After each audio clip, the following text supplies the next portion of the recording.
It should be there again.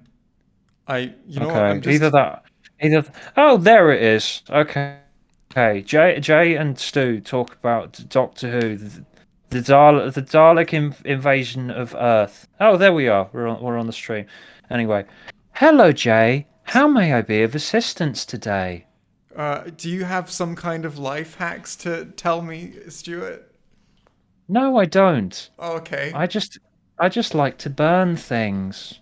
That could be Do a you life like to hack. burn things? What kind of things? I like to set all of the things on fire. What things? I have a pile of Doctor Who DVDs behind me. I'm going to set them on fire. I also have this film Don't. They're canister. collectibles. I also have this film canister. It says The Feast of Stephen on it. I want to burn it. Yeah, that's to be fair. That's I'd rather you kept the DVDs than that. Joke That that sounds kind yeah, of yeah, old. yeah.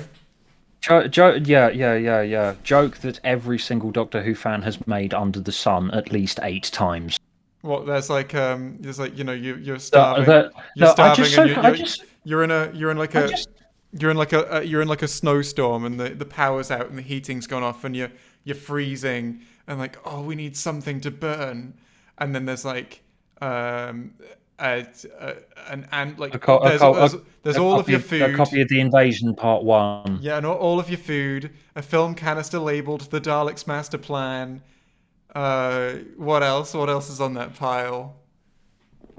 Web of Fear Episode 3. No, it's just the animated one. It's fine, burn it. Yeah, it's just the Just animated one. Fine, then. every copy, digital or otherwise, is in this little I am not. house. I am not buying that special edition. I'm just not. My dad already has it. Oh yeah, well, inevitable because Doctor Who fans will spend money on anything. Sure. Someone in chat just said "Feast of Penis." Lol. Ah, the internet. It's like fine wine. I like these people. I like that these people are here and that these are the people we have attracted. Hello. Yeah, yeah. Think of some more. How can you fit the word penis into the abominable penis? Abominable penis. Just put the word penis into Doctor Who missing episodes. When You know anyone that'll ever entertain. That'll entertain 94 people. Yeah. Well, here's the thing. Whenever anyone suggests replace a line of dialogue from Doctor Who with X funny word, right? My go-to line of dialogue is always just um, when at the beginning of the reboot in Rose, where Rose is about to get attacked by the Autons, and then the Doctor takes her hand and says "run," because then the entire line is just the funny word. So it's like replace a line of dialogue from Doctor Who with the word replace a word from any line from Doctor Who with the word penis. So the Doctor just comes up to Rose, says penis, and then they run That away. was that was one of oh my god! I've just been this is me being all self-referential. I remember one of my videos where I said something like that's not a very good line for the Doctor to come up to and say Rose because running is the most boring sport they do in the Olympics. I'd be much more impressed if he went up to her and said discus Goes or up to her and says javelin. dressage. Yep. Or trampoline. I This want, is me being self-referential, referencing my own videos. which are Oh linked in yeah, the description. link in the description. Subscribe to my channel or Oh, something. Who Stu, knows? Who when cares? I was writing the description for the stream, I was gonna write just subscribe to Stu, and then a little thought popped into my brain, um, that I decided to. You can look at the description if you want. It's me not being funny. Hang on, what does the description say? I haven't seen this. Instead of subscribe to Stu Stu, it back, says Stu back, scribe to Stu back. Oh, they did a pun. They did a pun. I like puns. the best. My favorite part about that is that it doesn't work on any level. Like, some puns No, it have like doesn't. 2 or 3 levels on which they work. That one doesn't have any. I've just made both the words worse. Stu back, scribe to I like that a lot, actually. It's sort of on par with. Oh, I recently played a dead body in one of my friends in a friend's film, and I like that the pun that someone posted as a comment under it was "do body bag full."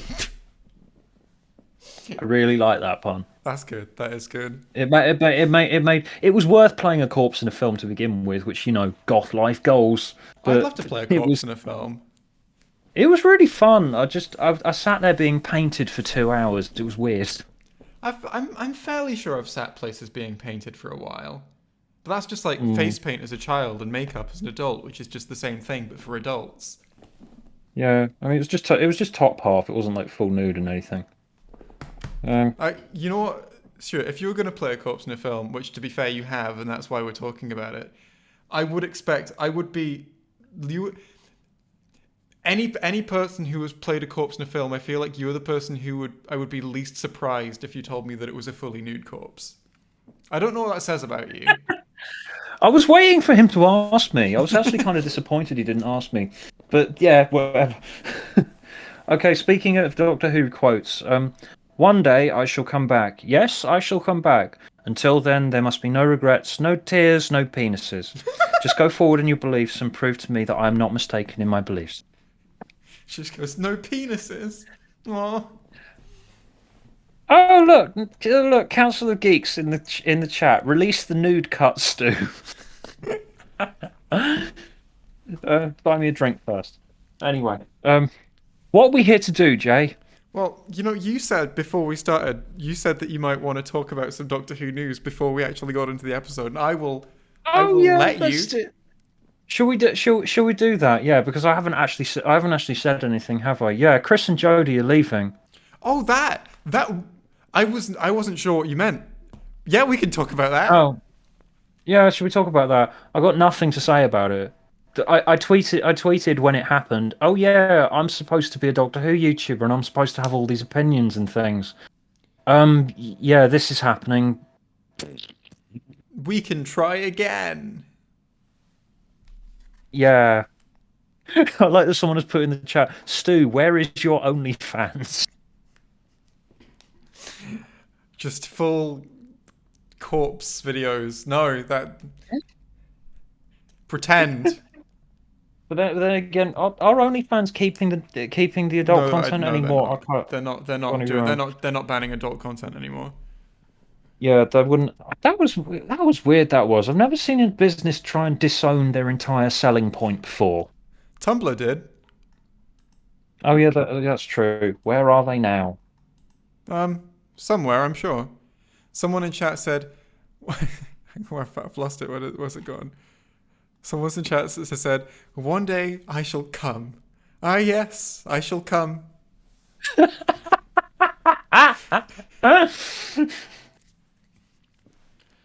Anyway, do you want to move on to the story now? The thing that we're here to discuss. Yeah. Let's do that. I ain't got anything to say about Chris and Jodie leaving. I'm just not invested enough to care at the moment.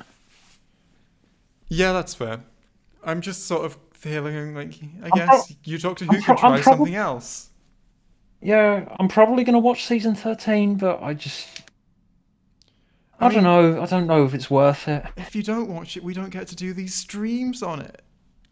That's the only reason I want to watch it. To be I am honest. going to threaten you to watch it. Or, I'll have to replace you with Tharies. A corpse with an actual corpse. With a, that, I feel at that point I can just call it. Invite. If I'm calling a Discord account, I don't need there to be a corpse on the other end if they're not going to say anything anyway. That's true. That's true. I can bring a corpse back somehow. Invite Tharies on. Tharies is nice. Yeah, I mean, we've Anyway, been talking about getting guests on for ages, and we've just not done it yet. yeah, we can. We might as well do that at some stage. Yes. Not to, not not today though. Maybe this is something to talk about when we're off air. So what are we here to talk about? We're here to talk Transparency about is a a doc. great policy. Yeah, transparency. Yeah, we're here to talk about the Dalek invasion of Earth, a Doctor Who serial which we said we were going to talk about last year, but then we didn't. But then we were going to talk about it about a month ago, at which point I watched the Dalek invasion of Earth, and then we didn't watch it any further, and now it's been about a month since I last watched it, and And a lot of my thoughts are gone. I'm sorry. So It's all yeah, right. I'll get my memory. I'll this get one's my been a memory bit of a back somehow. kerfuffle. This one's been a bit of a kerfuffle This has been a. This has to been. Oh get my god! going. You should have advertised this as a year in the making. This is. When was the This has last had. one? This has Because been. This stream has had a longer production cycle than the 5 hour Doctor Who video. that might be the reason. That's one of the things that delayed it so long in the first place. Was like I don't want to do anything. I don't want to do anything until I've done that video. I'm delaying loads of stuff until I've got that video done because I just want to focus on it really hard. Yeah, this Oh my god, Stuart, we're just off a year. The last one was I told you should advertise this as 1 year in the making. well, if we just waited a couple of weeks, it could have actually been a year. Let me see. Let me see. Oh my god! Why did we not do that? That would have been so nice. Because that's the thing about Doctor Who. You got to make people wait. Hang on. Yeah, the last one was streamed on September the 23rd, 2020. Oh my And god, we were so close. we were really close. It could have been coincidentally a year if I'd just been completely disorganized for 2 more weeks, or I guess like closer to 1 more week. But here's something. So you know what? People who don't remember, and I do not understand why anyone would not remember this. It's so memorable, and it should be fresh in everyone's minds. Clearly, you're following these with complete accuracy. There is a fan Wikipedia. If there is not a wiki set up for these streams, then I will not make one. But I will insist that someone makes one. I just there was a there was like there was like a part of my brain there going, is he trying to think of something to say that doesn't violate TOS? No, I wouldn't do. I will. I would. I wouldn't do that. I don't have much of a social filter, but I do have some. I mean, having less of a social filter means the boring people leave. Yeah, that's true. Yeah. So yeah, So there's for the 140. people, There's 143. There's 143 people watching. Can we bring that down to 140? Just because a round number. Okay. three people Three of leave. you. Go. Three of you go away, You know what's or going to happen invite is seven. Or more invite people are seven going. friends. More people than three are going to leave because there are going to be a few people who are going to think I could do that. Oh, that'll be funny, and it's going to be like 20 people. That's what's going to happen, I think. Although no one's Well, gone they yet. haven't. Well, it's staying stable. So telling people to leave keeps people. Shall I continue? Shall I continue insulting the viewers? You're not supposed to Well, do that, are you? don't insult them. That's not what they're here for. Well, I guess that could get them to leave. Well, maybe some of them are. Does anyone else? Is that anyone else's kink? I'm just remembering that Who tweet that knows? says no one should be ashamed of their kink unless your kink is humiliation. Then you should be very ashamed, you dirty little pervert. Yeah. Oh my god, it's gone up to 155 people. So me telling people to go away is actually attracted people. So I should continue saying that. Okay, go No, away. you want people Stop to go watching away. this. Stop watching this.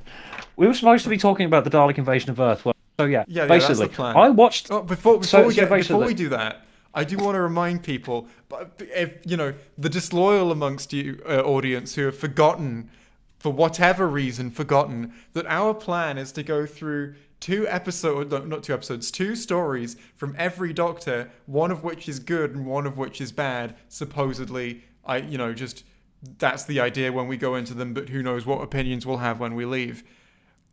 Which is going to get quite difficult when we get to the Schalke Doctor. We could do this cream of the Schalke on this. I'm sure that there are 5 people in my audience who would be interested in that. I'm really interested to know your full thoughts on Death Comes to Time. Oh yeah, that could be a fun one. Yeah, we're definitely doing that one. Anyway, And at the end of this as well, probably we'll save the argument over whether that is a bad Seventh Doctor story or a good Seventh Doctor story until we get there. Are we... Stuart, what side of that argument are you going to be on? I don't even know. I haven't heard it in years. That's fair. Oh, heard. I always forget that you can watch that you can consume that story without the bad Flash animations that they packaged it with. Well, yeah, because it originally got introduced. I've still got it as an MP3 CD somewhere because I'm from the ancient times Before the where coronavirus. MP3 discs were a thing. Do you remember MP3 discs? I had an I MP3 origin player I origin once. I originally listened to Big Finish on a floppy disk. That's wonderful. I didn't. I'm lying. I'm just imagining. it's just there's just a part of me that's imagining that fully wants floppy disks to actually be floppy. I don't. Well, I'm they just weren't. Well, they enjoying that weren't. mental image now. Well, they weren't exactly very solid. You could like again. We're getting distracted. We're here to talk about the Dalek invasion of Earth. Yes, yes. That is why we're here. Um, allegedly, Dalek Invasion of Earth is our good first Doctor story that we were covering. What is you know what? Let's Stuart. What's your overall impression of this story? Um, it's very shaky. It's obviously made by people who are overwhelmed by the fact that they've found themselves with this massive, massive audience very, very quickly, Yeah, and they don't have much budget to play with, they but don't. they're trying. They're trying. It's one of the most. I was going to say it's one of the most ambitious stories in Doctor Who's history, but in terms of a small production team who've just suddenly found themselves with this massive audience, it is a. I see the ambition on display here, Yeah, and it's just there's something so utterly magical about it that I love because like obviously I'm not thinking of this from a obviously I'm not thinking this from a storytelling perspective anymore because I was a stupid teenager when I first watched it, and that was when I was thinking of it in the story terms of it. But now just as a grown up, thinking of it from a production standpoint and rewatching it, but it's just I really admire the ambition on display here and what they managed to achieve with such a tight budget, tight deadlines. in Yeah, terms of scope, it's not the best it's not the best story. It's got a lot of holes in it. It kind well, of goes off it kind of meanders a bit towards the middle, but just it's really impressive. the plot is easily the weakest thing about this serial. The plot is Oh yeah, fucking totally. nonsense from beginning to end. Um, you've Oh got yeah, stuff totally. like what is it? When they're first attacking a Dalek sorcerer in this story, the Daleks are using human slaves that have got these headsets on that they call Robomen. For the people in the audience who haven't seen this and don't know that much about it, yeah, the Daleks use Robomen, and there's this group of human resistance who are baffled as to how they can attack a Dalek saucer, and Barbara there just suggests, what if we use the Robomen headsets and we put them on, and then we'd look like Robomen, and we could get near the saucer. And I'm thinking, has no one ever thought of what if we used a disguise? Surely, surely this has popped into someone's brain at some point. And then, not even that, it's like, surely that shouldn't work. And like there are explicit lines of dialogue in the story later on about how the Daleks have a radio connection with the Robomen and can like tell stuff about like when one of them gets killed, they know because they have a radio connection to it. So surely they should know these things and they should know what's going on. And like the whole story is broadly speaking that level of this plot just doesn't make any sense. It's 60s nonsense. It's 60s. We've got these big and Got fish out as we don't quite know how to maneuver them through it. yeah. Well, I mean, It's because of the it's because of the grand scale. But if you ditch like the mechanics of it, what I really love about this serial is most of what I really love about this serial is literally episode one. episode Ep, one ep, is ep, excellent. Episode one is utterly phenomenal, and that is the one which, if you watch this, you will notice contains all of the moments that this serial is famous for. No, That no. except from a few bits later on, that it contains most of the elements that this I mean, serial is famous for. Just the ones that the iconic moments that I'm aware from this serial mostly come from, I think it's part three where they have to move through the city while the although Dalek patrols are out. those are the most those are the most striking bits. But a lot of it comes from episode one. The the opening sequence from episode one is fucking fantastic. Of Well, the Robo Man yeah, screaming and then jumping into the river, and then it opens with that sign that goes, "It is forbidden to dump dead bodies into the river." yeah. I So want I want to print that poster on my wall. It is it is. fantastic. So I mean, that's one of the main strengths of this story is through environmental storytelling and characterization, just world building. This story is phenomenal at building a sense of the scope of the damage that the Daleks have done to the world. Um, and I mean, it kind of messes it up towards the end, but I guess we'll get to that.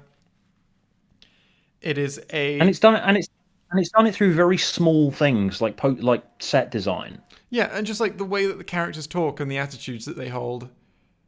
Um, Yeah. Oh, there's this really funny bit where they meet some survivors for the first time and they ask them what they can do, and there was this, and they ask Barbara, "Can you cook?" And she goes, "Yes." And then they ask Susan, "What do you do?" And she goes, "I eat." I do enjoy Susan I in really this. laughed at that. Susan is amazing in this. Yeah. And I am glad that she gets given an outing in what is her last story. Spoilers, it came out in 1964. Um, You probably should know that by now. so, I And mean, I she's guess got we'll an talk to. arc in this She story. It's has. sort of there. And I mean, I guess Yeah. we'll talk about late story stuff later on. Part one as well. Oh, it just gets atmosphere so right, especially the. I mean, you know what? This story made me appreciate how hard it must be to do proper atmospheric set pieces on a small studio in the BBC somewhere. Yeah, Because exactly. I marvel at it. It's how the fuck did they do this? well, like all of the I spent exterior most of anywhere this story looking at it and going, how the fuck did they do this? anything that was filmed on location looks immaculate, and it's is this. So you've got the chase across London scene from part three, where they are trying to sneak across London, and there are Daleks all over the place, and you've got all of these incredible shots. It just looks brilliant the whole way through, and it's silent the whole way through, because apparently it was harder to record audio on location when you were doing outdoor filming in the That's 60s. that's well, well, it is hard to record audio on location outdoors, especially when you're on a budget like that. But yeah, and they put over it. I really love the soundtrack to that as well. Just sort of like this really spare, like it's sort of like tribal drumming, but it's got this weird sort of industrial tint to it. Yeah, the soundtrack is so often great in this. Like the soundtrack, I feel like it's probably going to be underappreciated by a lot of people, but it's just it's off-putting in all the right ways. There's I mean, when you've got the scene from part two where you've got all of these rebels going and attacking the saucer, and the soundtrack. I mean, there's some like sort of like upbeat drumming in there. This high energy drumming, I should say, not upbeat. But the main element of the soundtrack is just these swelling, like they almost sound like they're played on an organ. These chords that, if I was told, "Oh, you need to score this scene," that would not pop into my mind. I wouldn't be going, "Yes, consistent swelling chords played on what sounds like an organ." And it's not like dramatic or dark. These chords, it's just sort of, I don't know. The words are escaping me at the minute, but I mean, the music in this is just so evocative of the setting. It's this it's this really like stripped back, primitive, primal. It goes really well with just like characters wandering around ruins and cities and like Yeah. power station, like burnt out power stations. It's the sort. It's the sort of music I listen to like, outside of the context of watching something. So because I enjoy, because basically my music taste is very very long industrial, basically just very very long industrial sounds. Basically a guy slamming a fucking paint can while screeching obscenities. That's my taste in music, essentially. So yeah, part one is this long atmospheric tension building piece, which is just excellent at doing that, at doing the thing that it does. Yeah, Um, building up to the Dalek coming out of the water, which is yeah, just one of the most gorgeous shots. and then the reveal at the end is a Dalek emerging from the Thames. I'm not sure where the Doctor's planning on running to, but he turns around and then there's a Dalek there, and it's oh. I can Just that, imagine as a kid in the '60s that would have been a phenomenal moment. and can you think, and that's the thing. Can you think of that many other like reveals of Daleks that have been quite as inventive as that? Because like I rewatched Destiny of the Daleks last year, and the reveal of the Daleks is like Romana is in a corridor and she runs down a corridor. They burst through a But wall. like this, And also, the they serial is burst called they burst Destiny of the burst through a Daleks, wall. and the Yeah, title yeah, Destiny of the Daleks appeared on screen about 20 minutes ago. yeah, exactly. What a surprise! But here, the title is World's End. Yeah. Presumably they knew the Daleks were coming back though. But just it's a really inventive way to introduce the Daleks serial, and I Well, just really enjoy it. here's the thing, like, There's a reason that image is so famous. yeah, I do like the. I mean, what was it? I think Mr. Tardis has talked about this a lot as well. It's just like you do have to wonder what the Dalek was doing there. What was it up to? True, was it patrolling the Thames? It was I don't know. It's exterminating just the fish. exterminating the fish. I don't. It's one of those moments of I don't care why it was there. It just looks so Well, good. you know what? To me, it was probably just crossing the river. Yeah, maybe. True. I mean, they can't climb stairs, can they?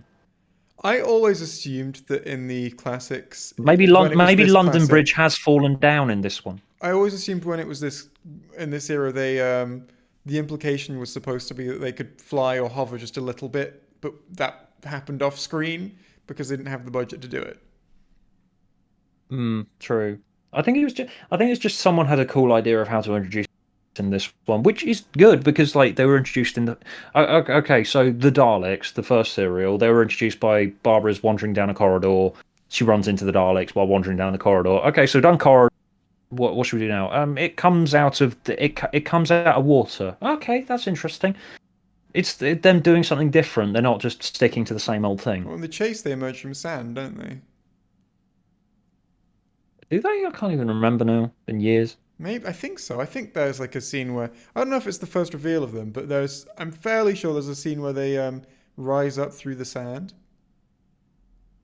Well, it can't be the reveal because they were Probably, there was yeah. like a I don't know. an end credit sequence in the previous serial showing them off and being like, "Hey, they're coming." I don't know. Maybe it's just adorable to watch because it's like at this stage, Dalek Mania had taken off, of course, but at the same time, as I said earlier, it is a small production, just figuring out how to do things for the first time, and the Daleks weren't quite as oversaturated at this stage. Yeah, I mean they'd appeared in one story before this, Mm. and then I don't envy all of the cast members and Dalek operators who had to go in the Thames. That just Yeah, that's true. How did they do that? I don't know. I suppose they had like I suppose they had something connected to it underwater that was dragging it out. But then I again, assume they had a ramp or a rail system or something. something like that. Yeah, they came up with something, obviously. But yeah, the first Just, part I is just just this. I admire the ingenuity of this serial. I really do. The first part is this world building piece and this atmosphere building piece, where you've just got the crew have arrived and they're trying to figure out what the hell is going on, and what's up with London, and the fact and it's just such natural world building, like the fact that there's a poster on the wall that says it's forbidden to dump bodies in the river, and you're like, wow, something's gone seriously wrong, and I can tell that because there's a poster on the wall. And it doesn't say. And Susan. You know what the poster doesn't say? It doesn't say something's gone seriously wrong. That shouldn't be a compliment, but it is. I would actually. You know what? I would love to write a Doctor Who serial where the Doctor lands somewhere and there's just a poster on the wall that says something's gone seriously wrong. I, well, but you would do that just as a joke. So I know. The idea is a joke to me, but I want to write a context and a story in which that makes sense. you could do it. I think. Oh yeah, and let's not forget that episode one is obviously the point where Susan gets hurt, and then the Doctor tells her off for going somewhere out of bounds, and then says, "What you could do with this is a jolly good smacked bottom." Yeah, that line is from this serial. Yeah, Um, that line lives in infamy. so, I mean, there are a lot of lines from this serial that probably should live in infamy. You know what else should live in infamy from this serial? It's just funny to me. Well, we're gonna get to the piloting the Earth's core thing, We are going to get to right? that. But what we are also just, you know what's funny to me? So they introduce a monster called the Sliver. It doesn't really add much to the story, I don't think. It's just sort of there. But it There's also makes, yeah, there's crocodiles, also crocodiles as well. crocodiles. But um, the Sliver makes a noise, Stuart, doesn't it? And the noise Oh, is so conspicuously just some guy from the studio going, "Roar!" And there's like no effects on it or anything. That's just how it sounds. It's some guy going, "Roar!" It's great. I love it. no, it works. There's it's I mean it's quite obvious they got to this point in production and realized we don't have a noise. What do we do? I mean, they've got a fucking BBC radiophonic workshop on call. Yeah, that's true. That's true. But sometimes you get down to it, and you sort of realize, shit, this has to be out soon. We've got to do it, and Quite that and they were cut that possibly. and they were cutting that and they were cutting things on analog here. Like I'm editing a short film right now, to a point where I haven't hired to record a voiceover for a character receiving a phone call, so I've got to do that. You know what? I'm sure you will do well at it though, Oh yeah, of course. because It's like good. I it's a I really feel like annoying phone call, even like and you I am have a very voice, you annoying. can do a phone call. I feel like if you Yeah, needed and a I monster noise on very short notice, your first instinct wouldn't be, all right, microphone. You All right. Okay. Hang on. I'm gotta preparing do one. myself.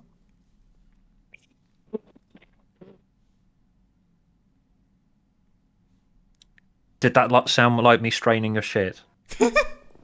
It sounded really strange because I think Discord noise filtering thought it wasn't speaking and tried to filter it out, but didn't quite manage. So we just sort of got. I'm gonna put this up. I'm gonna put this stream on at work, and see how it sounded. Um, anyway, part two is when it starts to become nonsense, like the plot. Part Oh, two, complete nonsense. I would say part two is probably the weakest part, except possibly part six. Yeah, probably. I mean, this is the point. This is the point where we have to get characters to explain things because it's all right to do. It's all right naturalistic world building, like the picture, the running into Roboman, realizing that up. You do have to have You're cutting characters out a bit, by explaining the way. things at Could one you point. maybe move a bit closer to the microphone? Oh, Has hello. it has it fucked with my audio levels now because I made that weird noise? No, you were cutting out a bit before, but it's getting a little worse. I'm just making sure. Oh, I want the people to be able to hear your words. words. Yeah, Hello, I can. We continue can to hear that. talk. Okay, good. Okay, good. Yeah, episode two is where they have to get Episode two is where they have to get characters to actually explain everything that's happened. Yeah. And they don't do the world's best job.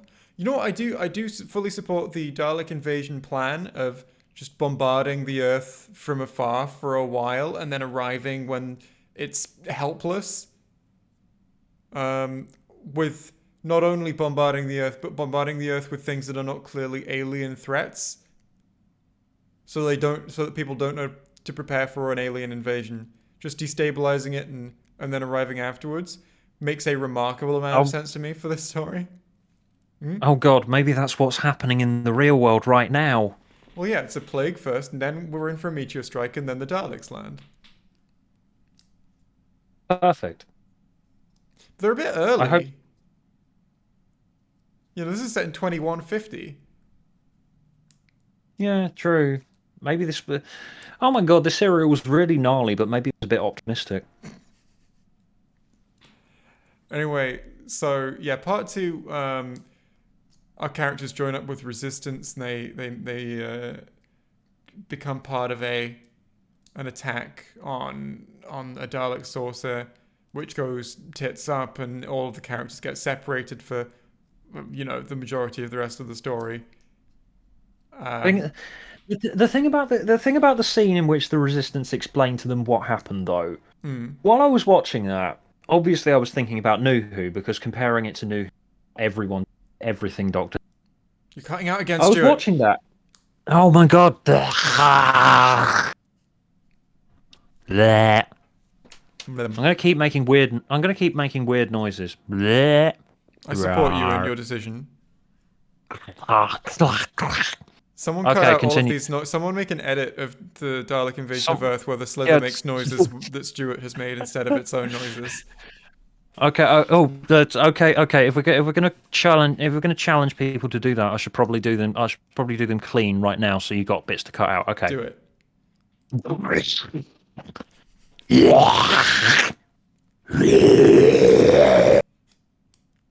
Just to be clear, chat. These are much more convincing noises than the noises that were aired in the episode. What if you make that edit? What you're doing is you are improving the quality of the production.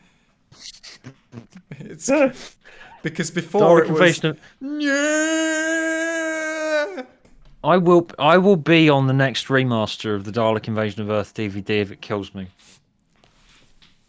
I want to be in the Day of the But yeah, Daleks special edition.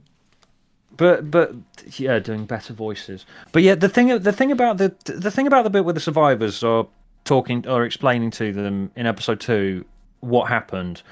I was obviously comparing this to Nuhu in my mind because while they're explaining what happened when with the Daleks bombarding the Earth and slowly building their invasion, the difference is they don't tell you how to react to it. They Yeah, don't go, "No one escapes." The Robomen see to that. ... Isn't this terrible? and then the Chibnall chords start playing, the pads. Though those pads that start playing in any emotional Chibnall scene. You can hear them And right then, now, right?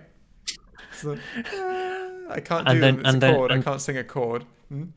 and then Jodie's got her mouth open and she's going, "Oh my God, they killed babies." Yeah, yeah. God, Yeah, yeah. I'm. Why the have you filled my Robomen were our mind with own that people. cursed?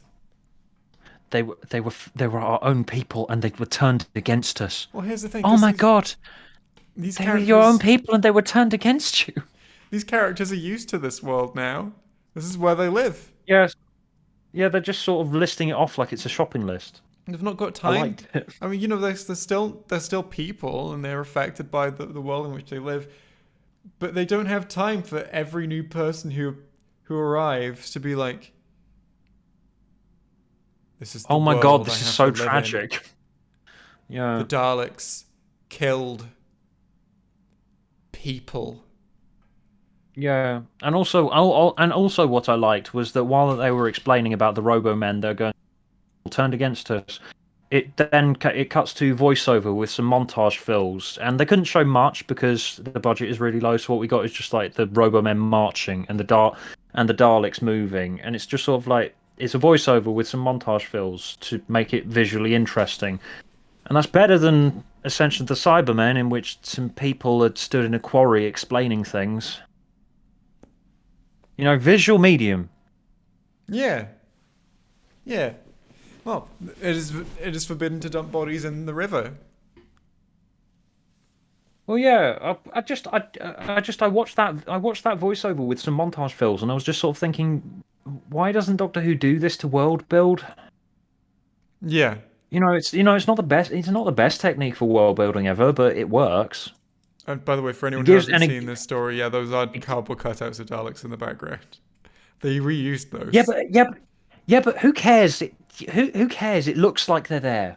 Well, that's the thing. That's the thing. To get the authentic experience watching this, you've got to watch it on a 1960s television, which I don't own one of those. But Yeah, exactly. Like, what would I'm this look actually like on a 1960 television while you'd sat like a few feet away from it? my guess is that it would be much harder to tell things like this because we can see every detail of everything they filmed, and I don't think they expected us to be able to do that. Well, no, exactly. It's like 60s Doctor Who did not look good, but it could get away with it. No, well, here's the thing. It looks amazing for a lot of the serial. Like most of the stuff they filmed on location looks like us. so good. Yeah, and like I said earlier, with the Dalek coming out of the water, just there are bits you can cheat, of course. Like let's see if I can find. Hang on. I love that the last thing in the chat says Doctor Who, more like Doctor Pooh. That's what we've cultivated a great audience. Yeah, clearly. I'm just going through all of the pictures that I've got loaded in. Um, because just I can't begin to appreciate how eerie this story is able to get with the with the scenes that are shot outdoors in London. It's just it really works. Yeah, it just looks so good. Especially one of the one of the gnarliest moments in this serial. One of the gnarliest moments in all of Doctor Who, actually. The middle bit in episode 3. There's just this really nice sequence in the middle of after they've done the big run around London bit with the industrial drum beat. There's this such a chilling bit where Susan and David they're listening to a guy running Oh away from yeah. guards. No, no, you killed my wife. And then he gets killed, and just sort of like I got chills watching Did that. he It's say you so killed? good. I can't remember what he said specifically. It's not just like you killed my wife, is it? It's more than it. No, it is more than that. I know Or that, but it's just listening to it. it's just you hear someone running. He says some incredibly like tortured things. He sounds distraught, shell shocked, and then he dies. And you don't see any of it. You just see Susan and You don't see David any of it. reacting to it. You just yeah. It's just like that's what. It's so simple, but it's so effective. But yeah, yeah. David is introduced as a love interest for Susan in this story. For people who don't know, and they spend most of the time together, most of the runtime of the serial together, and they get lots of character building, which is great. I love it when characters who are supposed to have a relationship or like a meaningful relationship together get character building together. That's good, isn't it? When that happens, Stuart. Yeah, it's not just sort of like you're there as well. They're gonna go away and do a fuck. Or it's like just you're the best. You're so great, and I think you are good. It's all, oh my god, you remember Orphan 55? You have dead parents? What a coincidence, so do I. Oh my Yes, god, that means they're oh my god, that means they're compatible. they're gonna fuck now. Wasn't there like a sort of semi love interest between Martha and some person in 42? There was, but that was, I think, better executed. And I know Chibnall wrote that, so he's forgotten I can barely things. remember. I don't know. I don't know. I don't know either. But yeah, they spend most of the see them seeding. Susan is growing up. She needs to leave the doctor one day. And oh yeah, there's. It's not. Hang on, I'm looking back through my. It I'm does get looking a back little through my over. notes because it does get a little over. I'm looking back through my notes because like this is. Yeah, because like again, I watched this about a month ago. Um, there was this really good. There was also this really nice bit where the doctor is being all pompous and arrogant. Like I make the um and there's this nice bit where David suggests something, and the Doctor tricks him into making it seem like an idea that the Doctor's had to keep Oh them all yeah. safe is his idea. I like that. It Well, was like the Doctor building a young guy's confidence. well, there's also the part where he steals I can't. Susan's idea, Yeah, which is that just too. But strange. It's clearly it's weird because like they clearly know it, they're doing it. I don't really know what they were going for with that moment. So there's a moment where Susan suggests a load of stuff to the Doctor. He's like, I think we should do this, and then he's like, no, no, silly child, no. Um, and then David arrives and goes, you're the senior member of the party. What do you advise we do? And then he just recites Susan's ideas, and he goes, yeah, those are great ideas. And he's like, yes, thank you. And I'm just sort of like, I'm not sure what they're going for with this bit. I mean, it's effective character building for all three of them. I understand who they are as people better, but I don't understand why it's here or what it achieves with the story. mm, The Doctor is a total arse in the ending. We'll get to the ending. I don't know. I do like that David is more of a presence in this story than you would have expected, and you can see them seeding the Susan is going to leave. It's not perfect. There's like it is quite, you know, they're just sort of going to end up leaving Susan with this person that they barely know. Well, yeah. But it's there. And you know what would have made it better is if there were regular serials where they came back. Be nice. Um, just start doing regular serials in like the 2150s and I the mean, it's sort of. 2160s. I mean, it's sort of. I can understand because it's sort of like the beginning of a new production cycle. Carol Ann Ford is going to leave. We've got to somehow write in a believable leaving for her character that isn't just she suddenly dropped out of the TARDIS at the end of the episode. But she is. But I guess we'll get to that. Bam, Yeah, we'll the get end. to that when we get to the ending, right? Yeah, yeah, yeah. Part 3 contains the best sequence, I think, from the story, which is the chase across London. It's just pure atmosphere. That's all. And I don't know. I went and I was thinking about how I think this story not being in color was really to its benefit. Yeah, totally. It's something quite liminal about the the Daleks just being in London, and you only really having the information that you need to understand the scene, and you don't need to worry with those little things like color. It almost feels like it makes you feel in a way, and it makes you feel in a way more disconnected from the story and further from it. It makes you feel like you are getting a very minimal glimpse of something that happens a long time in the future, which I don't know, that's how it feels to me. This is a very subjective thing that I'm talking about. Yeah, well, black and white just adds something to because we're all so used to color now. When you watch something from pre-color television, it just sort of adds this weird atmosphere to it. It does, and it's very atmospheric. Mm. And all this harsh light and shadow and all of these, and that's the only thing they can do to be visually striking is light and shadow, and they do it a lot. Yeah, There are a lot of very visually striking shots in this, like the one that's on screen yeah, right now. and I suppose that is good to sort of counterbalance some of the story's dumber elements. Yeah, Which there is quite a yeah, because episode 3 ends with this sequence where there's a ticking bomb, and the bomb is ticking, counting down to explosion, and the camera moves slightly closer to it with each tick. It goes tick, move, tick, move, tick, move, which is really, really stupid, but something about it just works. everything about the bomb is stupid. I mean, like so much of like, there's nothing that works. Like really other than stupid. that, I was like, nothing that in terms of writing works about the bomb. First of all, just here's a decision that someone in that production or writing team made, right? Stuart, right? Someone made this decision. Right, we've got a bomb, and we want to build tension for like the countdown. How do we denote to the audience how close it is to detonating? I know.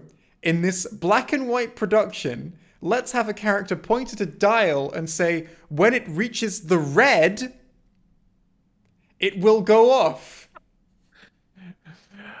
And there are all of these, as far as we, the audience, can see, identical points on the bomb, which are all fucking grey.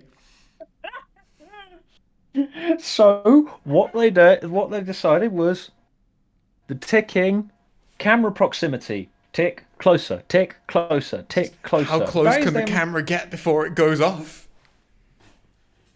Yeah, that's them. That's them using. That's them using their finding a creative solution and They didn't need a film and creative TV making is. solution.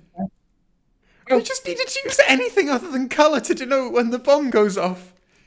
it's because someone had admitted. It's because very early on in production, someone had made a really stupid decision to not have a timer on the bomb, and then they got all the way to the point of shooting and realizing this does not work. How do we fix this? They literally just need to write anything on the dial on the bomb, right? They need to put any kind of like just a longer line or a double line or a circle or anything. I don't know. Maybe this was true. It looks. It looks like it. It looks. No, what's it? No, no, no. I'm making shit. I'm making shit up. I. It made me laugh. All right. I'm gonna say. I'm gonna say that I liked it because it made me laugh. It is funny. I mean, also okay. So, um, someone in chat just said if Chibnall brought Susan back, he would probably make her appear very badass. Then he would do this by having her say, "I am very badass." Then she would get captured and forget how doors work. I appreciate that, chat. No, she would kill someone and she would be, but it would she would kill someone in a very 13th Doctor-y way. God, I couldn't imagine Chibnall writing Susan. Don't give them ideas. I don't think he's interested in it. I think he's interested in bringing back stuff that is from the Doctor Who, and it's in that was anything very popular from recent memory is what he's interested in bringing back. Well, yeah, that was true. That was true of previous eras as well. You know, Dalek, Master Cyberman, Daleks, Master Cyberman, Daleks, Yeah, Master Cyberman. That's why I like this serial. It's just refreshing to you watch it know, when the Daleks were not the Daleks weren't being there, but seen at the that. same time, series 3 of the new series just brings back the fucking Macra, because why not? Let's have it be the Macra. Like, that's the attitude I miss. If we're doing a story about robot servants, why not make them Kelder robots? Why not do that? It's you know what, like, sure, bring back the name recognition stuff sometimes. I'm totally on board with that. We do that on our writing streams. We've brought back the Sidemen, the Daleks, and the Rani, Stuart. We are. You did the Rani as a joke. By the way, chat, go and watch the Stu's video about the Rani. I appreciate that video no end. If you are even vaguely aware of who the Rani is, or even if you're not, fuck it, go and watch that video. Yeah, someone in the chat has just said Rani copyright does not belong to the BBC. Yeah, people have been telling me that under Really? that video. Yeah, the Rani's copyright doesn't belong to the BBC. People keep telling me that under the video, but that's the thing. I don't care. The point of that video is that I don't Does she care. belong to Big Finish? No. Apparently there was some weird contract thing in the 80s, and the rights are with the estate of Pip and Jane Baker. Oh. Imagine them getting money for that from the BBC. Oh yeah, and like Hang on, Stuart. it's Stuart. like the, They arrive at a deal where they have to use the Rani every year or they lose the rights. Yeah, I was about to say, like, the rights of the Daleks with the estate of Terry Nation. Obviously, the BBC would pay for those rights because, They can't be the valued Daleks. that high, can they? I mean, I thought for the Rani. So how much are they going to charge for you to use the Rani in the BBC production? Well, given Chris Chibnall openly slagged off Pip and Jane Baker's material, on like very publicly during that time, I don't think that the estate would be very interested in dealing with him. That was a long time ago. He was child, probably. That's that's true. It's not exactly a good look though. That, and I don't think the rights are worth it, to be honest. Bringing back the Crotons was a Chad move. When did they bring back the Crotons? Charlotte, what are you talking about? I Stuart, would do you do know about that. this? Who would bring back the Crotons? They've said I, bringing back the Crotons was a Chad move, implying that someone at some point has done it and we missed it. I know that there's a Big Finish story called The Return of the Crotons. Is there? That's Yeah, wonderful. it's all right. But right, so we're going. Part 4 is just very slow. They have some good world building stuff in the mines, I guess. That's in part 4, isn't it? Is that in part four? Is part four with the women in the I house think who yeah, that's part report them 4. to the That might be Roverman? part 5. Oh I yeah, think it's part 4. quite nice. I like the idea that not all humans are allies.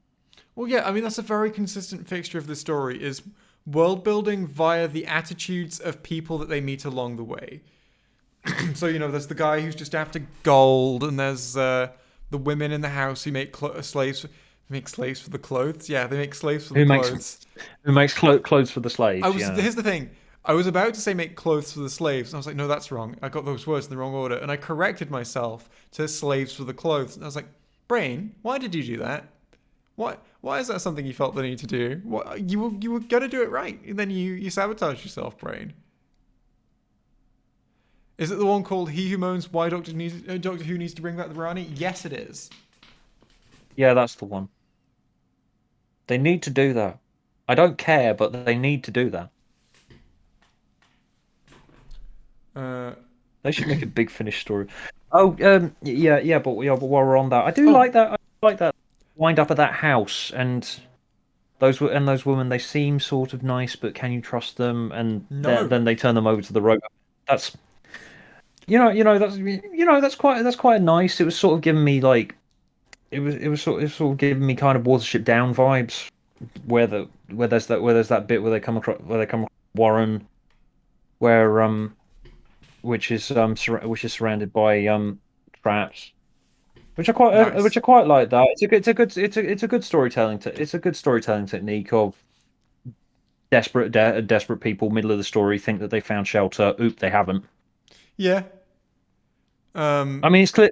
I mean, it's clearly employed here by way of we need something to get characters from point A to point B while there is dramatic tension. there's something that we've forgotten to mention so far, and it's woven throughout all of the parts up until this point, except part 1. It's not mentioned in part 1. Stuart, the Daleks, they're mining.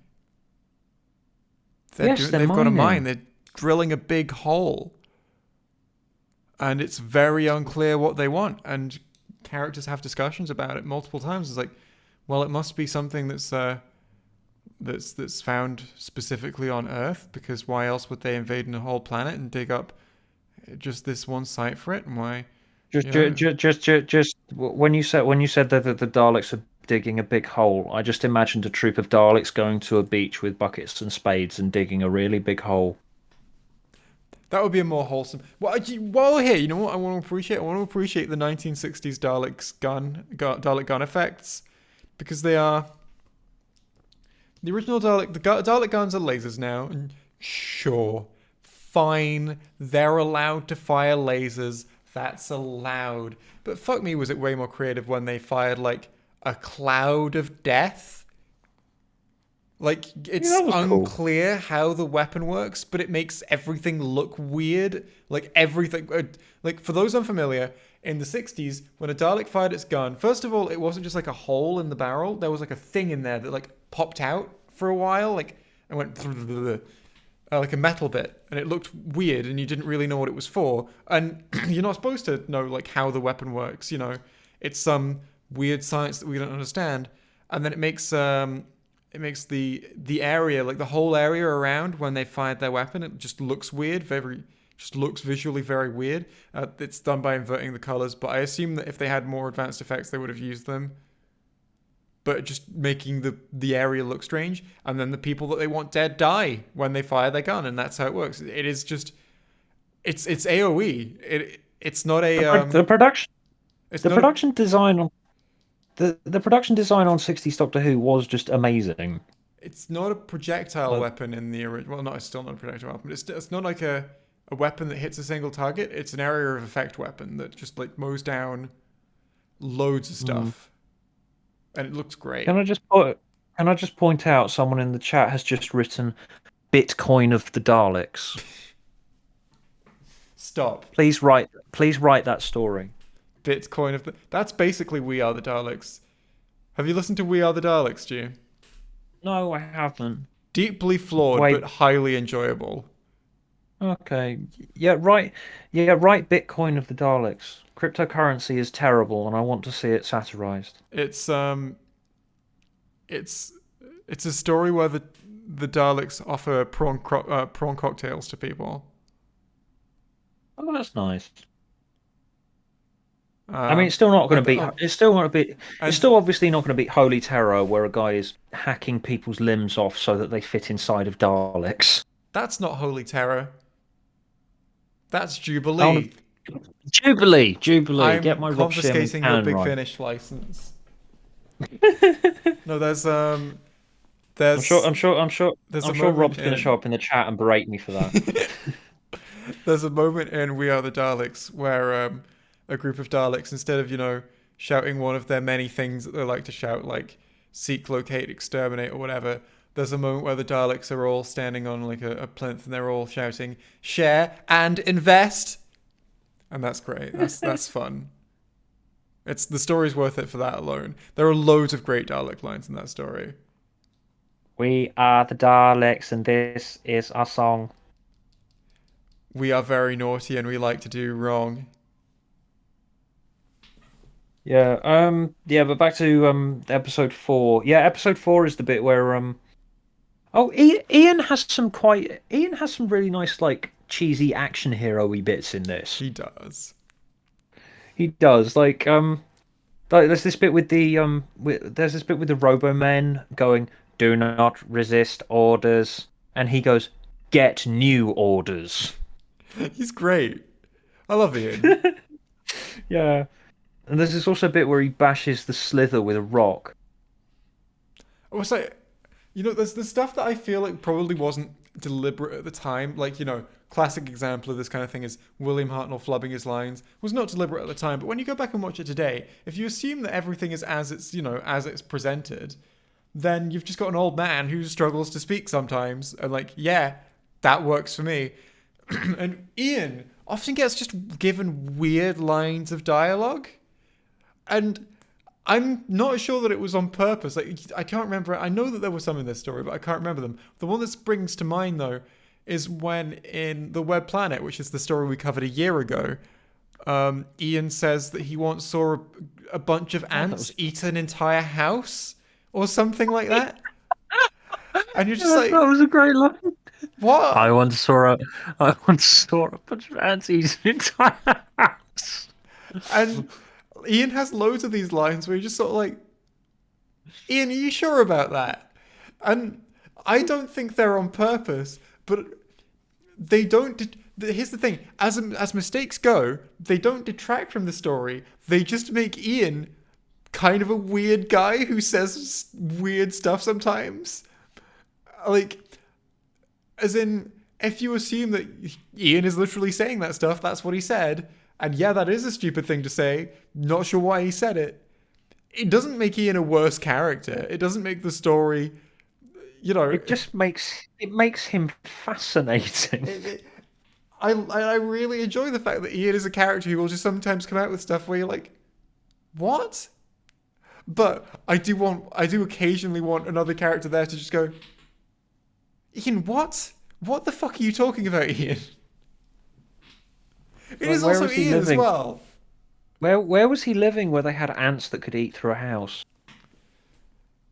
Not somewhere with strong ants, somewhere with weak houses. True. Well, I don't know. There might be a species of ants that could eat through a house. One of the most It's like recent messages in chat is circumcision of the Daleks. Please continue just with your take thought. any word.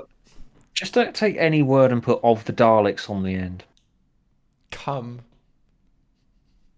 Actually, what was the first of the Daleks? I think it was Power of the Daleks, wasn't I it? think so, yeah, yeah. And that naming convention stuck. Yeah, first one in chat. Coom of the Daleks. Africa of the Daleks. What? Oh no, you mean okay? You just said Africa, and you mean where you could live that ants could eat through a house. I see. Not Africa of the Daleks. Presumably, there's a type of ant that.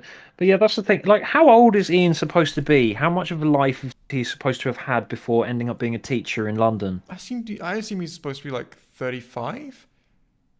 Something like that. Twitter profile of the Daleks. Oh my god, that could be some great satire right there, where the Daleks have a PR department.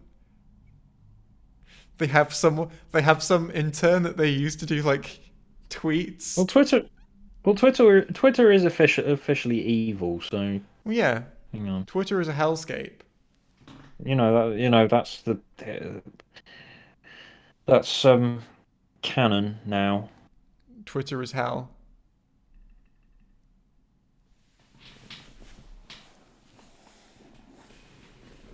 Bloody The hell, five William Russell. Daleks.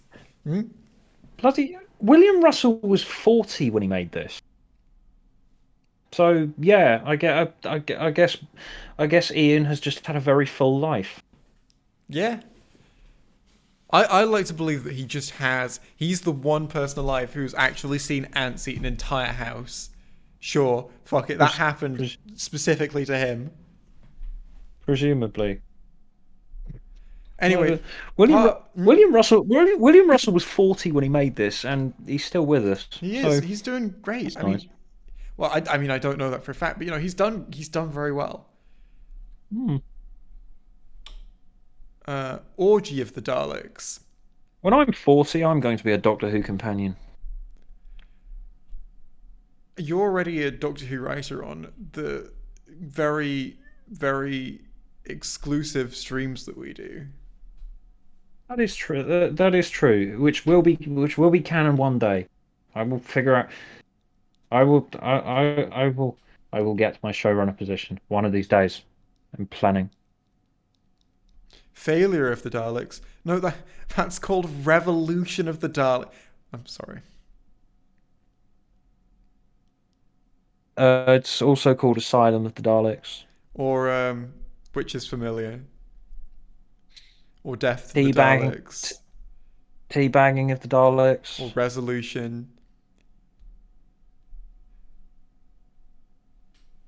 Colonoscopy of the Daleks. Yeah, people just keep on doing this. Anyway, We should yeah, we should probably get back we've to arrived to talk about season 3 of the Daleks. Yeah, message received.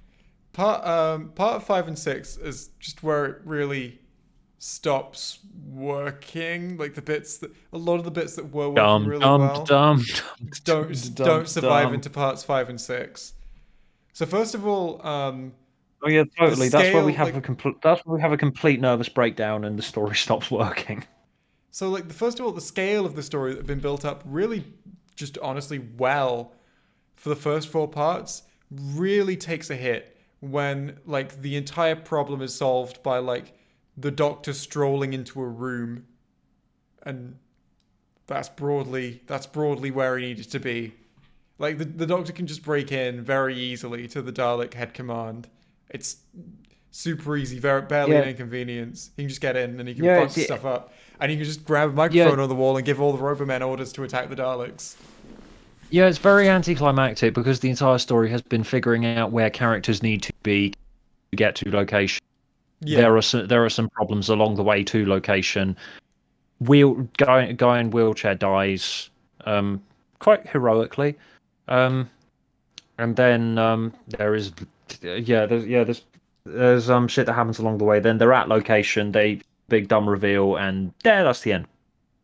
Yeah, it's very like it's a very small scale finale for a very big story, in that it doesn't really take much effort to overthrow the entire Dalek operation. It's and the Daleks are so fucking dumb as well. Like, it is only facilitated by the Daleks being very stupid to allow themselves to be defeated. Like Barbara and what's her name, Vera, the other character there, or Jenny. Those are the two names I got in my head.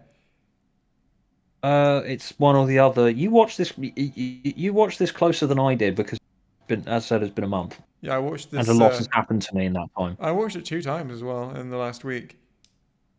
Um, so yeah, this lady and Barbara are able to convince just. So okay, so when you've written this as your plot, it's time to try again.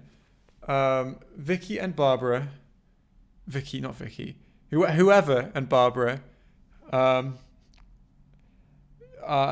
up to a Dalek and say, "We've got vital information for you. There's a group of humans are planning a resurgence attack." And the Dalek they walk up to goes, "Bullshit, fuck off." Broadly speaking, they're like, "No, we can prove it. We've." Oh no. Sorry, the Dalek says, "It won't work. Humans are shit." And Barbara says, "Not these humans. These are scientists who know what they're doing." And then the Dalek's like, "Bullshit, fuck off." This is all the explicit dialogue from the scene, right? I'm quoting this word for word. The Dalek says, "Bullshit, fuck off." I'm loving the JXC abridged version. And then Barbara just shows the Dalek some drawings of bombs that she has from the science man. That's all I'm going to say. Yeah, she met a science man. She got his blueprints for bombs that he was designing to take on the Daleks. And she's like, "No, look at this. There's here are the designs for a bomb." Based on the designs for a bomb, the Dalek believes everything else that she says. Like, "Oh, okay, there must be a resurgence being planned immediately, and I'm going to take all of your words at face value because you presented me designs of a bomb." Which would, like, this could be fine if it didn't if it didn't then do anything that compromises itself in order to, because it believes her so hard. But no, what it does is like, "Okay, fair enough. We'll let you talk to the big daddy, the Black Dalek. Just here, come into the control room. Come on. And not only does it say that, it's like she demands, "No, I need to talk to the whoever's in authority," and it's like, "No," and she's like, "Yes," and it's like, "Okay, I guess," and it takes her. The Black Dalek doesn't come to see her. It takes her into the fucking middle control room where they control all the Robomen from by just speaking into a microphone, and it's like, yeah, they didn't earn this. It's like, "I've got a drawing of a bomb. Please take me to a place I could destroy your entire operation." Okay. That's the plot of part 6. And it undoes a lot of the excellent world building they had over the course of the rest of the story. They made the scale of the invasion just feel so immense. Whereas, yeah, they just get taken into a single room and where there's a couple of Daleks and they can bring everything down. And not only that, other people are able to break into that single room as well. You're getting timed out for spamming. It reveals the lie. It does. It reveals the lie. You were told incredibly interesting lies over the course of the first 4 episodes of this story that make you feel like this is a massive world that's been conquered by the Daleks, and then all of that gets brought down to a very small scale where you don't quite believe it anymore. It's not even that it's a lie, because it's not a lie, is it? I think it's just the finale is thoroughly inconsistent with the previous 5 parts that we've been shown. Because they don't. I don't think they do know how to do a big scale finale. It's because of the way it's the reason why I say lie is because of the way that the first 4 episodes make you feel. And then the Daleks have got a bomb with some very clever choices. The first 4 episodes made you feel like these survivors are alone, totally hopeless. against an all-conquering force that has conquered the world. But it's an all-conquering force that's conquered the world explicitly in the story. Yeah, just with some very clever choices, with like a sequence of them running across London. And Yeah. then it's sort of like they're sort of like they're led to this mine, which happens to also be in England, where they've been digging down to the core of the planet so they can. So yeah, the reveal finally comes. So it's been set up as an explicit It's mystery still box. funny. It's still funny after half a century. Throughout the story, it's been set up as a mystery box. The Daleks are drilling into the Earth for something that they can only get here. And you're like, fuck, what could that be? It's very clearly being set up as a mystery box. So, like, I'm assuming that the answer is going to be something impactful or relevant to the story or something, you know?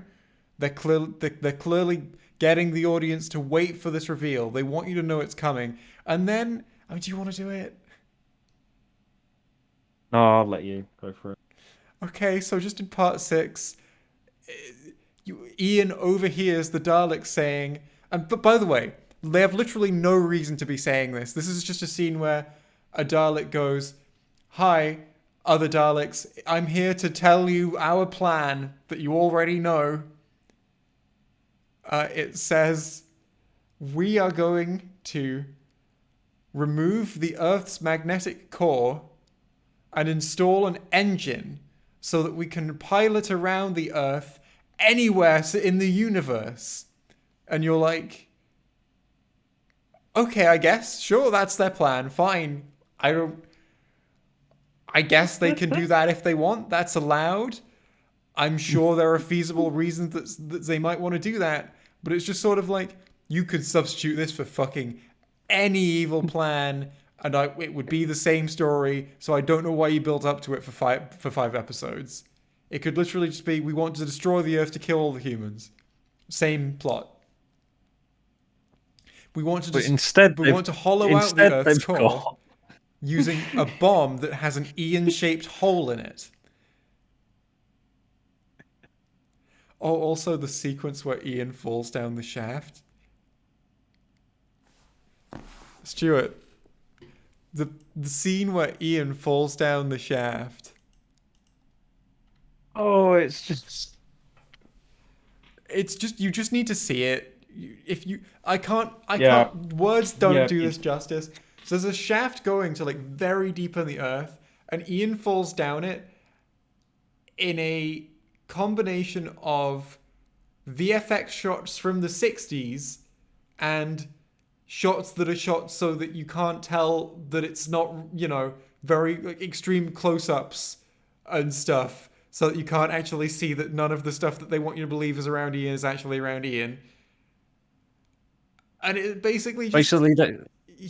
he falls ridiculously far with what looks like, I think they dropped a doll of him on a model, like on a model shot. And then, like, and then he falls, like, after an enormous fucking drop, which he should just splatter after. He falls into, like, an incline, and it becomes a slide for him to slide down, and it slowly levels out, and so at the bottom he's just fine. All of this done, right? Okay, so just to be clear, about like 100, 200 foot drop onto a very slight incline that then starts leveling out in a hole. It's like it's a shaft. This incline is in like a mine shaft. All of that done.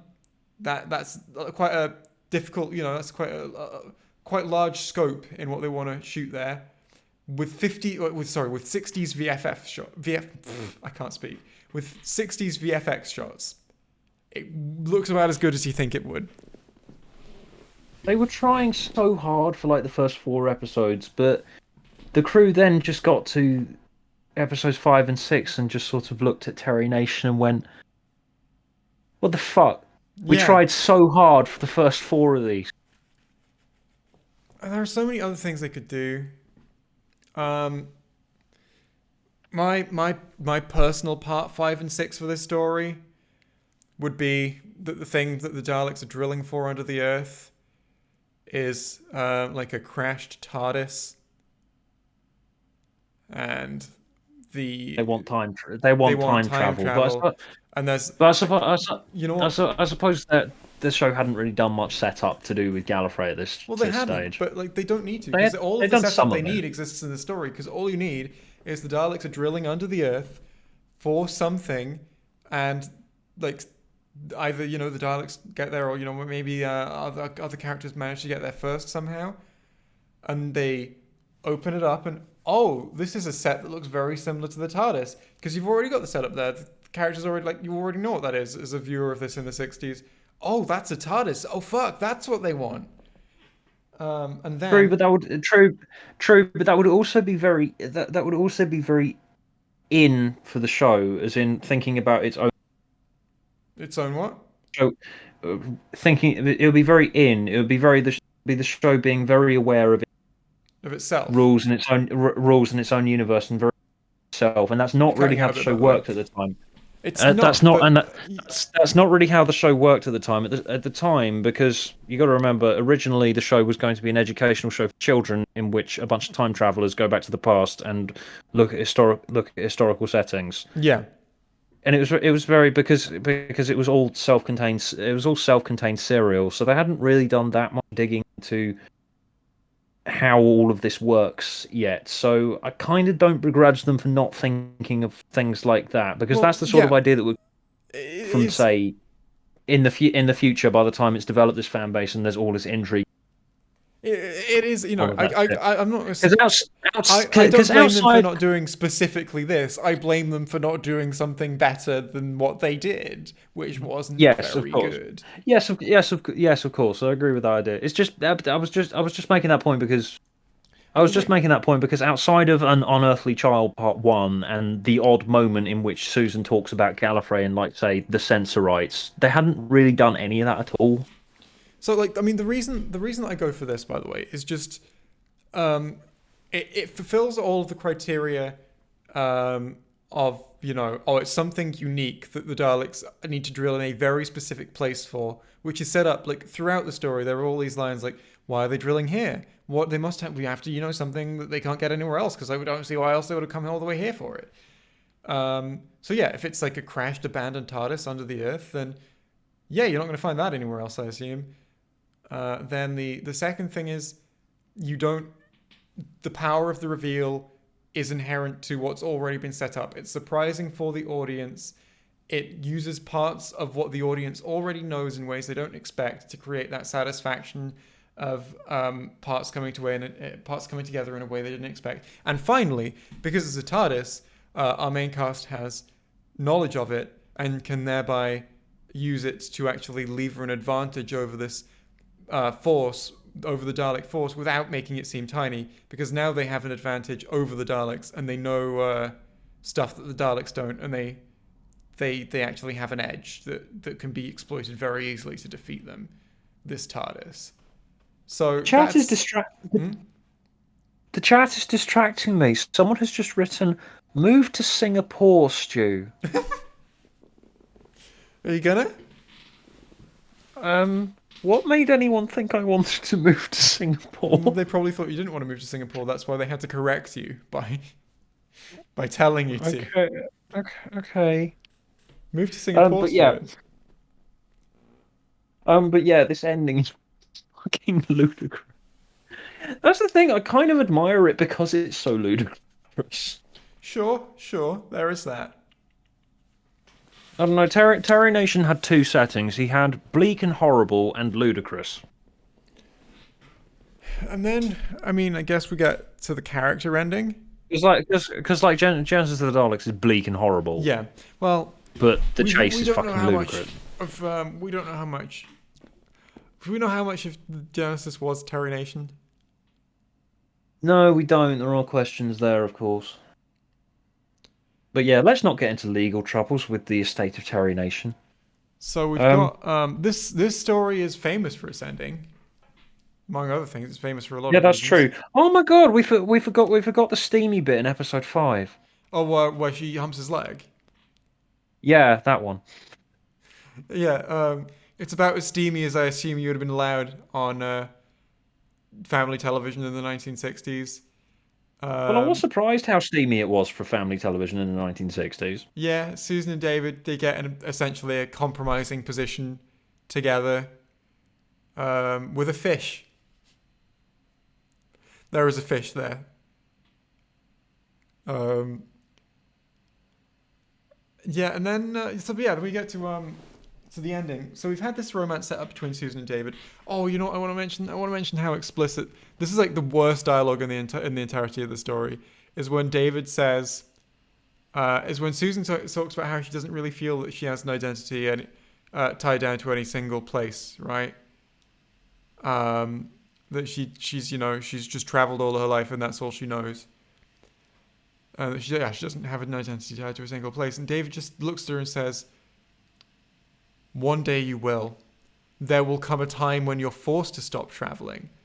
And you're like, those are very weird and specific things to say, David. It's almost as if you've read the script of the story and you're trying to foreshadow it. Yeah, this is subtext put in text. Yeah.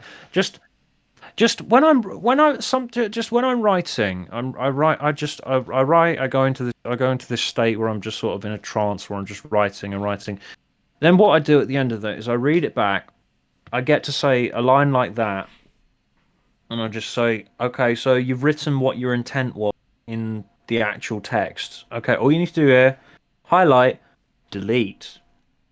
Yeah, and then The audience will re- get the replace it with audience will something get that it. makes the if either you've already got stuff in there that makes it clear or put something in there that makes it clear without explicitly being said. And the annoying thing is, yes, the lines right before they say that are making very clear that Susan is used to traveling and doesn't really understand why someone would be attached to a certain place. She doesn't have that aspect of identity or life. And she's just, it's when she invites David to travel with them in the TARDIS. And David's like, but But this is just my home. I want to just stay on here. And she's like, but we can go anywhere. You know, we can escape this horrible place. And he goes, well, what if something horrible is in the next place we get to? And she's like, well, we can leave there. And it's this great sort of clash of these people who have been raised very differently. And it's very clear how their thoughts are different and how their outlooks on life are different, and then they just tell you what it is you're supposed to pick up.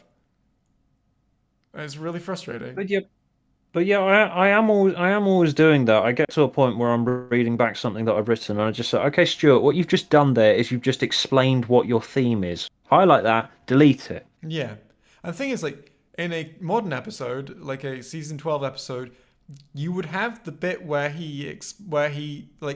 where she explains her motivation and then he explains his, but you wouldn't have the bit before it where it's done naturally.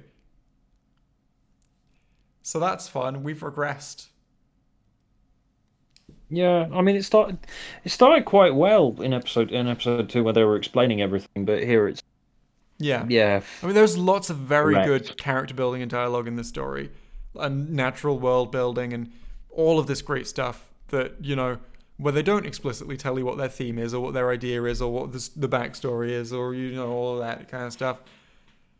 Um, like, what was his name? Dortmund? The guy in the wheelchair? It's never mentioned. Yeah. It is never mentioned, ever, that he is in a wheelchair because of a fight with Daleks. But he is, Mm. clearly. Um, so, right. So to the. Oh, yeah, you know what we've got to mention is the. This is something in my notes to mention.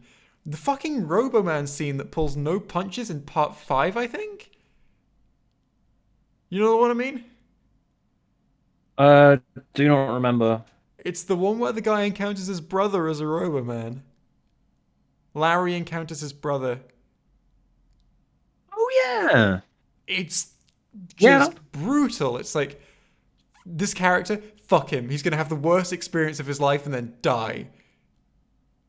Actually, not sure if he dies or not. I love that the serial just could not give a fuck. Well, yeah. This is a ballsy serial. You know what?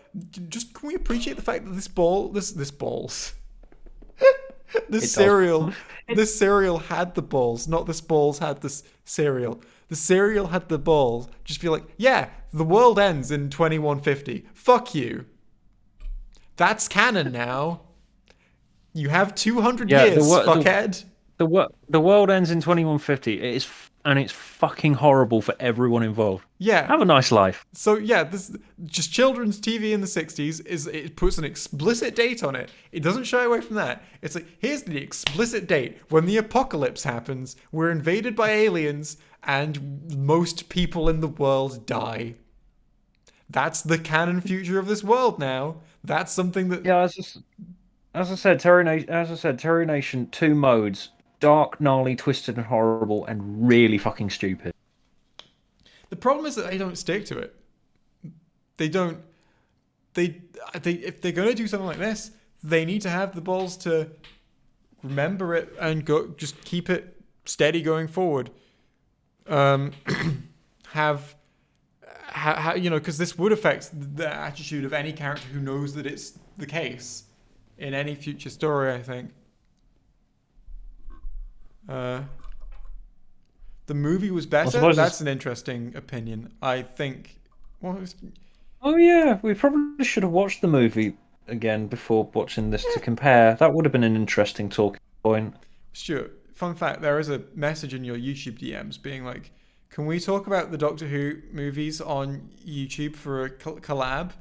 For me, when I had like 200 subscribers, and I don't think you saw it, or if you did see it, you know, it wasn't something that interested you. I probably didn't see it because I am notoriously bad at. That is something that exists. Uh, Oh well, oh well. Now we're here we talking are about here. things. All's well that ends well. I Uh, don't know that and what year was it? Was it 2016 or 15? it must have been 16 or 17. Oh, 16 and 17 were not good years for me. So That's fair. yeah. Uh, movie is all action and no dialogue. Well, it is an action movie, so. But yeah, I mean, there's still good characterization in it. I think, if I recall. It has been years since I watched it, so I can't really be a good source on Yeah, it. same. I've watched the other movie more recently, but not that one. I think the first Peter Cushing movie was the first bit of Doctor Who content I watched. I have really, really vague, fuzzy memories of watching it on a tiny TV in the corner of the room I don't when I was understand about this. 5. So many fucking people. Yeah, the Peter Cushing movies. One of the first bits of Doctor Who content I watched. You, Mr. TARDIS, Larry's, and more, I'm sure. But it's like so many people will say this, and it's becoming a trend now. And I'm here to put my foot Sort of down like and ni- stop it now. Sort of like 1995. It was probably repeated or something. Uh, I mean, the first bit I remember watching, and loving was Genesis. yeah, I've just got I'm just looking at my notes, and I think we've mentioned most of these things. Yeah, we haven't got to the speech yet, where the Doctor locks Susan out of the TARDIS. So yeah, the ending, I guess, is okay. So first of all, David asks Susan to marry him. And he's like, "I love you, Susan, and I want us to marry." And you're like, "All right, mate, calm down." Um, It's a, well, it's the fairy tale ending, isn't it? well, And then she met a nice man. it's so like I feel so strongly that this is the fairy tale told from the perspective of like the father or the grandfather of what he wants for his daughter or granddaughter. Of there's this nice It's man who just comes such. along and respects him and is like, "Oh yes, sir, you're the senior member of the party here. What do you think we should do?" Um, but then you know when he's on his own and the doctor isn't there, he's very he's very assertive and he knows stuff, but he still respects that the doctor probably knows more than him. And then his intentions towards the Susan is to marry her right away, and you're like, a man wrote this in the '60s. Yeah. Who'd have guessed? So yeah, so David's like, I love you, Susan. I would like us to marry. And Susan's like, no, I must keep traveling. But then the Doctor kicks her out of the TARDIS and says, and gives her a nice, heartfelt speech about life and how she needs to find roots. And then he buggers off and abandons her. That's an ending. How do we I mean, feel? this. I mean, Hmm? the speech is beautiful, poignant. It's the sort of thing that young people are going to hear, are going to have to hear one day. So, might as well hear it as a life lesson in a television show. The context, though, Well, yeah. And he's what just a horrible fucking, place to he abandon just Susan. fucking abandoned He does. It would just be and never so like, speaks to her again. please just redraft this story. Please just fucking redraft this story so that it's her choice. For fuck's sake.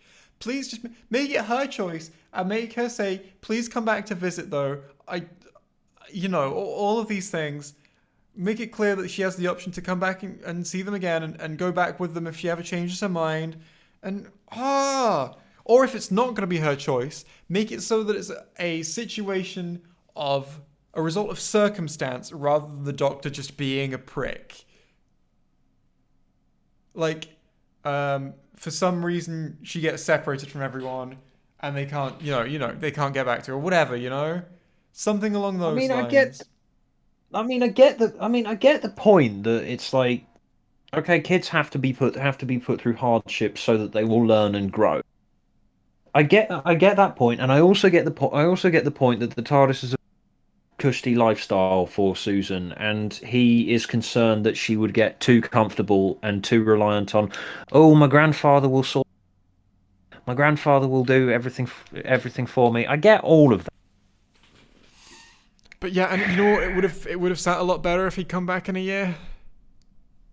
Yeah, I get the point. It's just never come. It's just the fact he never comes back.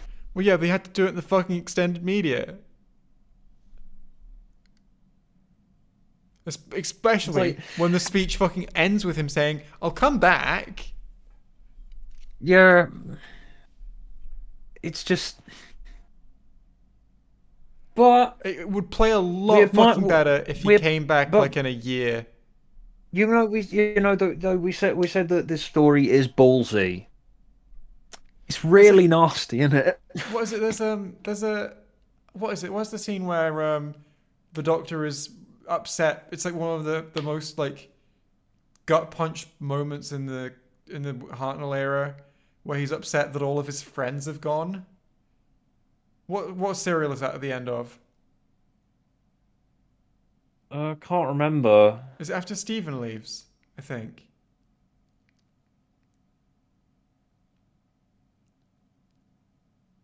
I suppose it. As, I as, mean, I so, suppose I can see how Nation thought that this was an appropriate end to this arc yeah, because it starts the story with the Doctor telling Susan off for going off and spraining her ankle and saying that he wants to give her a jolly good smack bottom. Over the course of the story, he watches Susan get involved with David, starts to get to know David, sees that he's quite a he has a lot capable, of he he's has a lot quite of a respect for David. Well, here's the thing. has a lot of respect for develops respect for David. He's quite a resourceful young man, and Susan really seems to have taken a shine to him. And I am really concerned that Susan is becoming a bit too reliant on me. She needs to stand on her own 2 feet. I can see how someone's grandfather in the '60s could come to this Yeah. conclusion. Well, here's the thing. Here's the thing. It's just It's in character for all of them, right? yes, Except maybe David being like he says love a bit fast, and so does she. Like they get real, they get real fast and being like I love you. Bit strange, bit fast, but. Other than that, I believe it's in character for all of them. But the problem is it's presented so fucking positively. It's like, hey, look at this good thing that's happening. Hooray! oh, So people in chat are saying it's massacre. it may well be.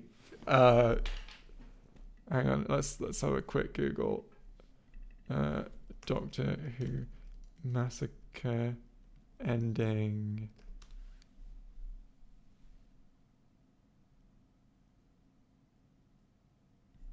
I'm sure it's around somewhere.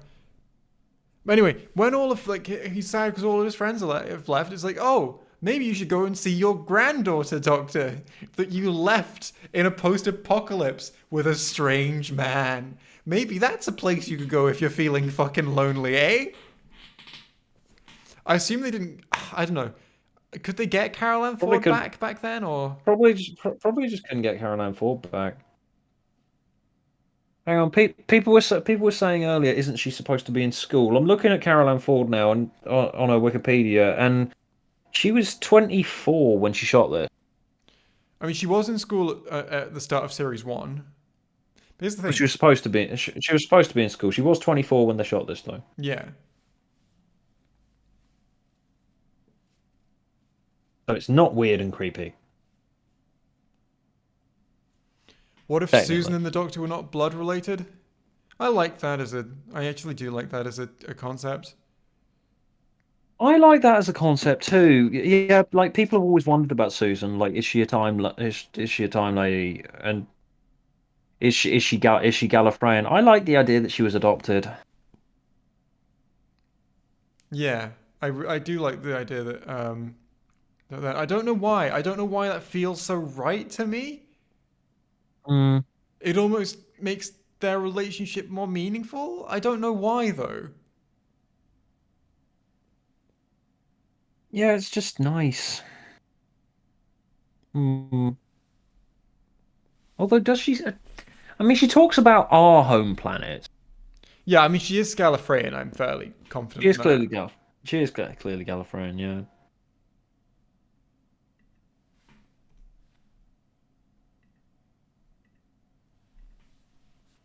Anyway, that's Oh, someone says if she's supposed to be 24, she's still in school. As in, Carol Ann Ford was 24 when she filmed this. She is supposed to be like 16, I assume. well. I assume that he's supposed to have aged at least somewhat in between the series, but over the course of events.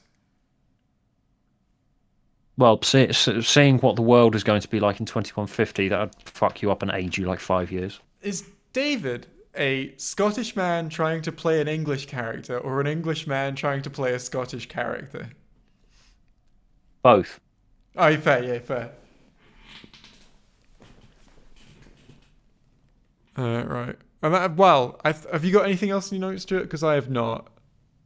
No, no. Just I admire this story a lot. It's brave, it's ballsy, it's daring. It The is last all two those episodes things. do not. The last two episodes do not work at all. But I just, for what it is, I just find it really impressive.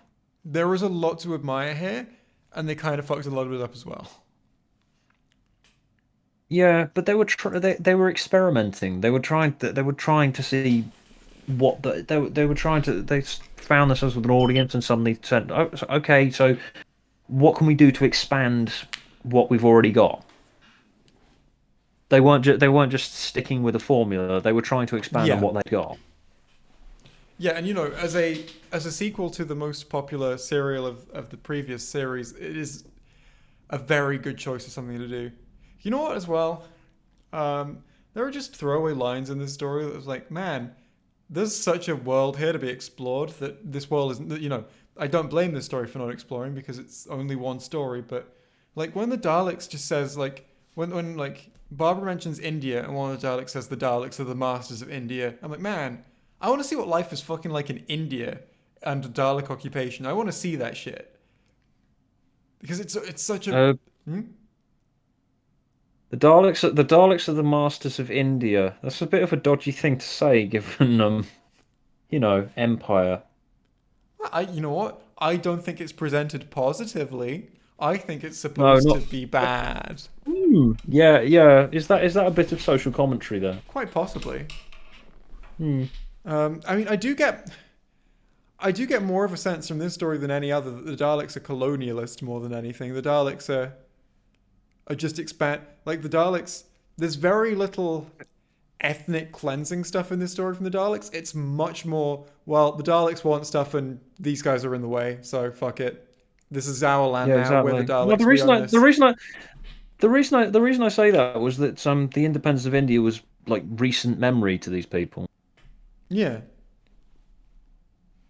But Doctor Who is not political. Like if I was shown this story specifically, and I had never seen any other Dalek content, and you asked me what the Daleks were an allegory for in history, I would have assumed the British Empire. Yeah. Uh, It's almost like it's making a statement. I mean, do you think it's deliberately invoking that? Well, well, it is possible. I mean, that line is in there. It is.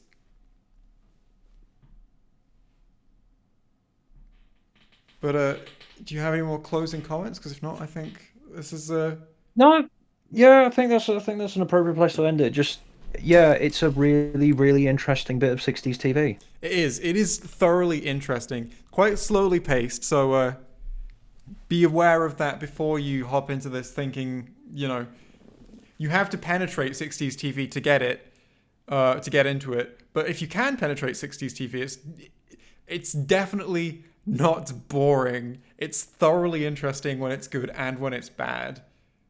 Yeah, and there are some really chilling bits in it. Yeah. And if you've enjoyed this stream, why not check out the playlist in the description of all of these streams that we've done? We've covered lots of different episodes. And continue to watch them into the future, in which we Yes. talk about the Doctor Who. I'll see you in a year for the next one, Stuart. Oh, you know Okay, what are we gonna? I forgot. You know what we need to do? You know what we need to do? Sorry, go on. You had a thought What do there. we need to do? You had a thought there. No, I was gonna. Oh, no, I was gonna say. I was gonna just say. What are we going to do in the next one in a year's time? Exactly. That's what we. So, we were doing voting. We, between the two of us, were picking 4 potential options, and then we were running it as a Twitter poll for what we should do next. So, first of all, our next one's going to be Troughton. But are we doing a good Troughton story or a bad Troughton story first? Decisions. I suppose it should be bad, good because we did bad.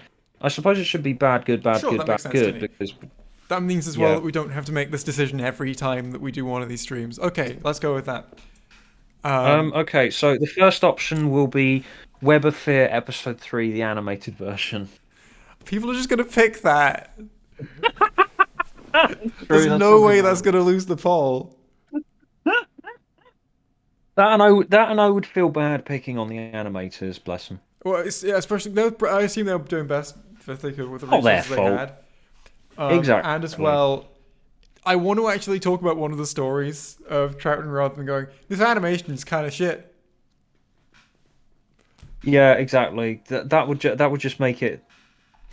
That would just make the focus the animation rather than the actual story. Somebody in chat said, did you address the Doctor leaving with one of Susan's shoes for some reason?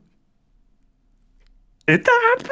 I don't remember that bit. Well, yeah, so Susan's like, oh, I've worn out one of my shoes. And the Doctor's like, I'll give it here, I'll fix it. And that's just, and then he goes into the TARDIS and he leaves.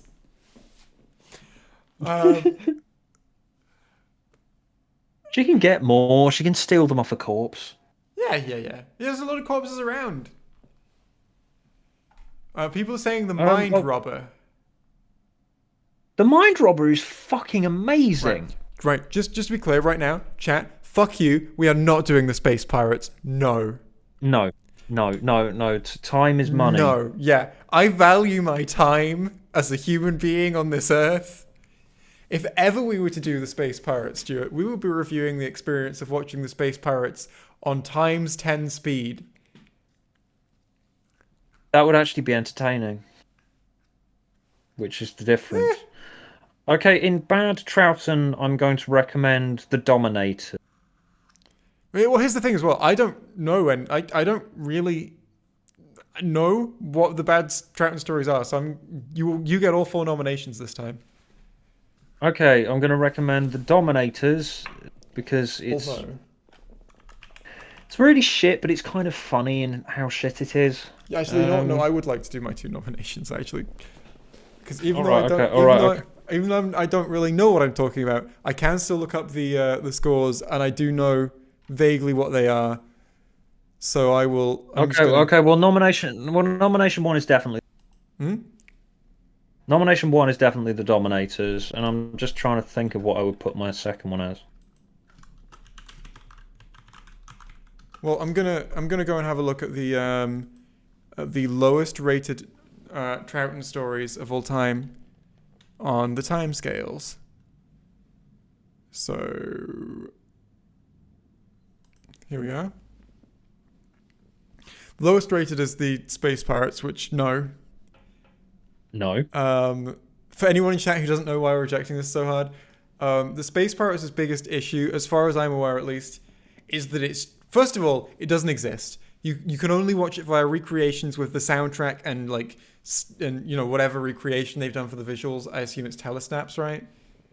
Yes, which I So find impressive that anyone bothered. yeah, so still images from a TV and and the audio, and it is, even when it existed, it was famous for being like just nothing happens for like what, 2 hours. Yeah, it's basically let's fill space while we prepare Uh, the war games. That's it. That's why it's hated. It's because it's dull and nothing happens in it. It's like, no, I'm not watching that. You know what we would say? Stuart, you know what, let's do the fucking Space Pirates right now. Stuart, we've just watched the Space Pirates. What did you think?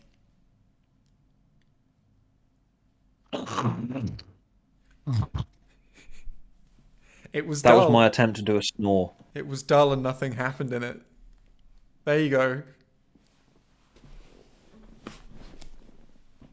I Uh, mean, I mean, all four of the obvious ones are the Dominators, the Crotons, Wheel in Space, Underwater Menace. Underwater Menace is kind of funny, but half of it's thing. so, yeah, the lowest rated ones are the Wheel in Space, the Crotons, the Underwater Menace, and the Dominators, other than the Space Pirates, but we're not including that. Other than that, Oh, and then technically the Two Doctors is there. We've already done that. yeah, that's true.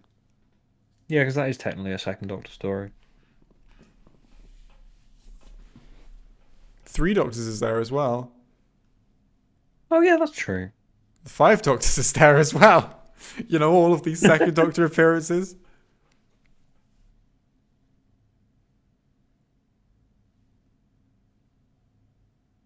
The Omen, that Patrick Troughton was in that.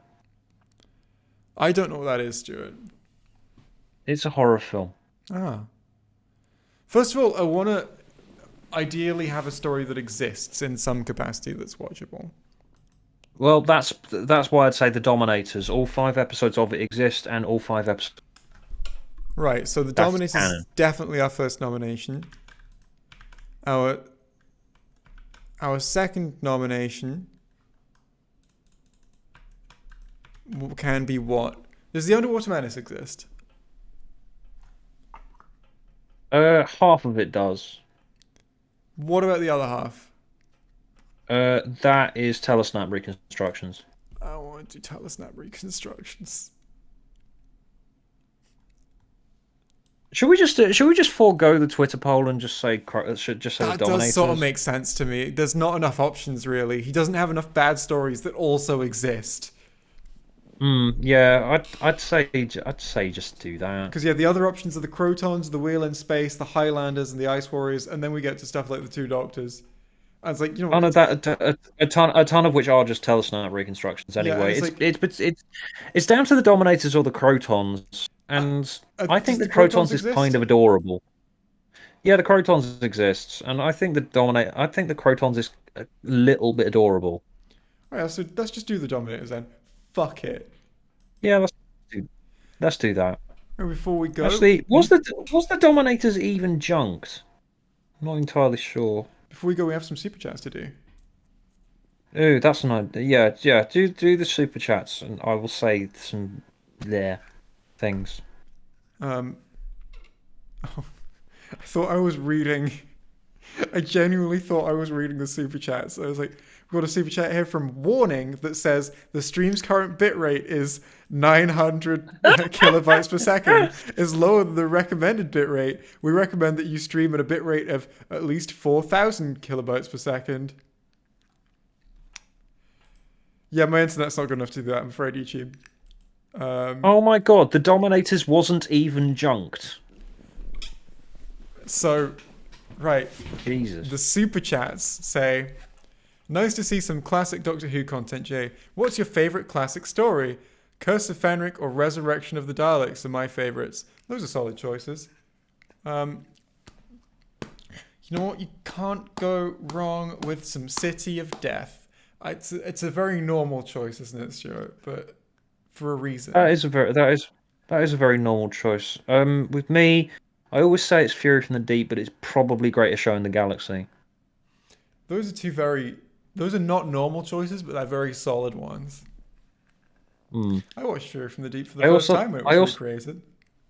I also like Warrior's Gate. The soundtrack of Fury from the Deep is better than the version. I am aware that you are of this opinion, and I am inclined to believe that that's probably true. Not because the animation is bad or anything, but just I understand why. Yeah.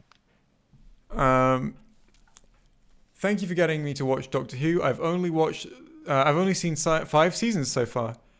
I'm glad you're watching Doctor Who because of us.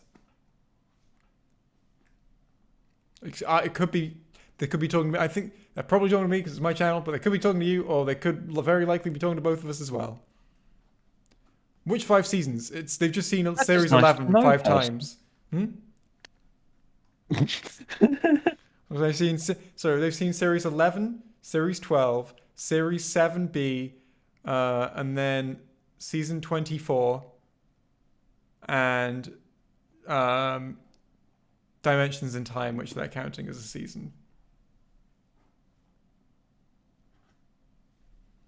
Would you just love it if someone watched Dimensions in Time and loved it?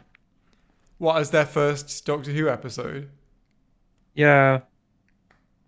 I'm sure that's happened to someone. Do you recommend watching the whole of Classic Who as someone who grew up on New Who, and is it worth it? It's not a super chat, by the way. I just saw it in chat and thought it was an interesting question. My advice in this would be pick out one of the popular classic Doctor Who serials, watch it, see if you think it's worth your time watching. Understand that it's probably one of the better ones if it's one of the popular ones. And then based on that, Genesis of the Dalek. yeah, just watch. Well, my recommendation is City of Death. I'd say Genesis of the Daleks is probably the best jumping on point because it's got the Daleks. They're the most popular classic Doctor Who villain. But It's the story that it's lot most people's first story. a lot of stuff isn't going to be carried by classic villains, though, or by popular villains, though. Technically they're all classic villains. They're from the classic series. And also, you need to understand as well that a lot of the different eras of the classic show are very different from each other in the same way that, the Russell T Davies era is different from the Moffat era, different from the Chibnall era, but like almost more extreme because it went on for longer than the new series has so far. So yeah, if you started the the Hartnell years and thought, man, this is moving slowly, don't really know if I have the patience for this, or this is whatever, what, then maybe jump forward a couple of eras and see if it works for you then. And then if that doesn't work for you, jump forward a couple more and see if it works for you then, because they're not all the same. They are very different from one another.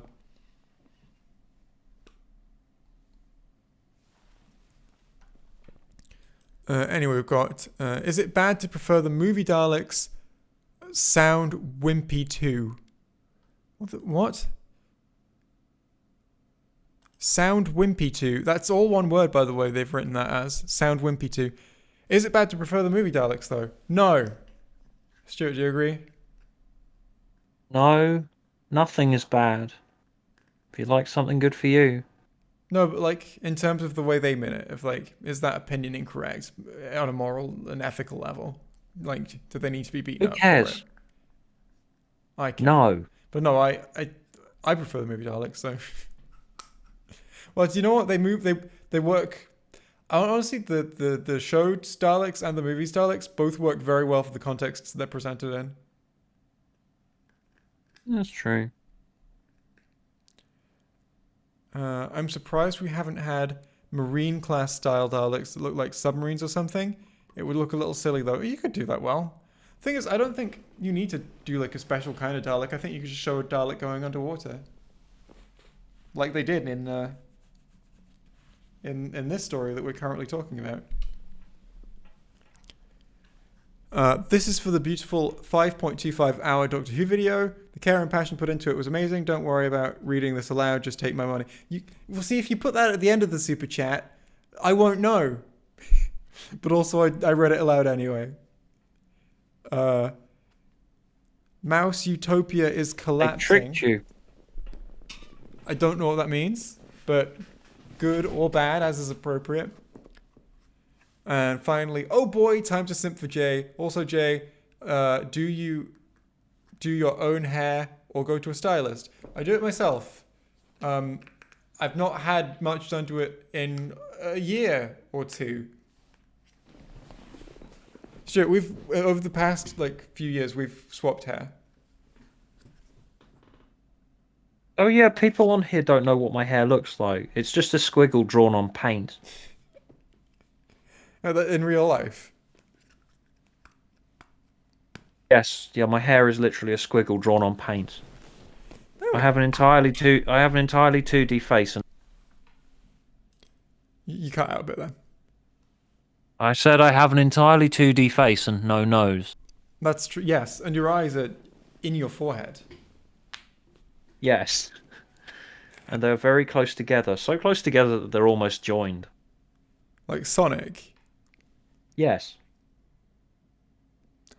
Alright, we've got... right, yeah, so if you've enjoyed the stream, humble viewer, please feel free to check out the playlist linked in the description. A whole load of these streams. And that goes if you're watching this live or on the archive. Thank you for tuning into the Jay and Stu talk about the Doctor Who, the Invasion of Earth, open bracket, 1964, close bracket. Yeah, we did that. We've done that now. Hooray. Bye. That's done. Bye. Now only the people in the archive are hearing this because this is just going on the recording and not the live stream. What do you want to say to the archive viewers, Stuart? Aren't the non-archive stream viewers terrible? No, some of them might be the same people. They might have watched it again. You're still terrible. Yeah, fuck you. Bye.